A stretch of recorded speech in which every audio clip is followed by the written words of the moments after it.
সরাসরি চলে যাই সেই ঐতিহাসিক কথোপকথনে।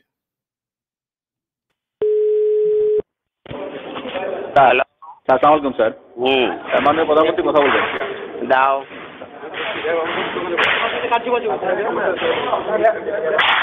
হ্যালো হ্যালো, হ্যাঁ কি অবস্থা? মাননীয় প্রধানমন্ত্রী, আসসালামু আলাইকুম।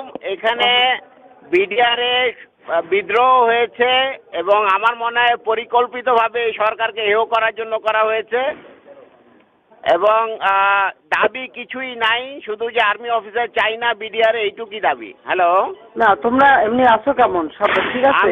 আমি আছি দরবার হলে, আমার অফিসারদের সহ আমাদেরকে ঘেরাও করে গুলি করছে ওরা। আমাদের অস্ত্র নাই, এই জন্য আমরা জবাব দিতে পারছি না। তো আমরা আছি দৃঢ় অবস্থায়, আমরা কথা বলার চেষ্টা করছি, আমরা বলার চেষ্টা করছি যে দাবি মানা হবে, তোমরা ফায়ারিং বন্ধ করো। তবে অনেক অস্ত্র হাতে নিয়েছে, অনেক গুলি চালাচ্ছে এবং যদি আপনি মানে সেনাবাহিনী র্যাবকে অলরেডি র্যাব মুভ করছে, সেনাবাহিনীও মুভ করবে। আমরা এই মেসেজ ওখানে পৌঁছে যাওয়ার কথা যে র্যাব এবং সেনাবাহিনী র্যাব চলে যাবে ওই সেরকম ওই দিক থেকে, 2-3 সাইড থেকেই লোক চলে যাবে, 3 গেট থেকে লোক যাবে, আর্মিও যাবে, র্যাবও যাবে। এটা যাবে। তোমরা একটা কাজ করাতে পারো যে কোন রকম ছবিগুলি যারা করাচ্ছে তাদের ছবিগুলি তোলা। আমরা এটা নিচ্ছি আপা, আমরা ভীতু না, তবে আমরা যেহেতু অস্ত্র নাই এবং ঘিরে ফেলেছে, এই জন্য আমরা এই অবস্থায় আছি। আপনি যত দ্রুত পাঠাবেন তত তাড়াতাড়ি পরিস্থিতি আমরা সামাল দিতে পারবো। যাচ্ছে, কিন্তু আমার মনে হয় আবার মানে অন্যরকম ক্রস ফায়ারিং না হয় সেটাও দেখতে হবে। না অবশ্যই এটা হবে না, আমরা এটা নিশ্চিত করব এবং আমরা বলছি যে দাবি সব মানা হবে, তোমরা ফায়ারিং বন্ধ করো। শুধু কারা কারা করতেছে তাদের দিকে একটু ছবিটা নিয়ে রাখা দরকার। জি আপা, ও আসছিল গুলি করতে আমাকে, ও হয়তো সেই মুহূর্তে করতে পারে নাই, আমার একদম গায়ের মধ্যে টাকা দিয়েছিল এসএমজি।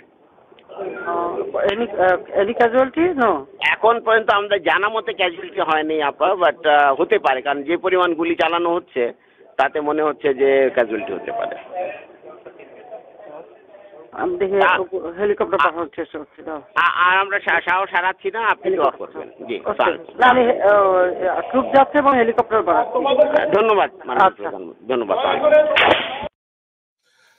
দর্শক, আপনারা বুঝতে পারছেন যে হাসিনার ধূর্ত অবস্থান, র্যাব মুভ করছে, সেনাবাহিনীও মুভ করছে, সে হেলিকপ্টার পাঠাচ্ছে এবং তার কথোপকথন আপনারা বুঝবেন যে সে মোটামুটি জানতো যে কি হচ্ছে এবং সে দেখুন, সে বলছে যে কেন ক্রস ফায়ার না হয়। একে তাদের হাতে অস্ত্র নাই, কিন্তু তারপরেও হাসিনার যারা খুনি তাদেরকে রক্ষা করার জন্য সে কিন্তু তৎপর। এই লাইনটি যদি লক্ষ্য করেন, যেন মানে পাল্টা গুলি বা ক্রস ফায়ার যেন না হয়, সে তাদেরকে রক্ষা করতে চায়।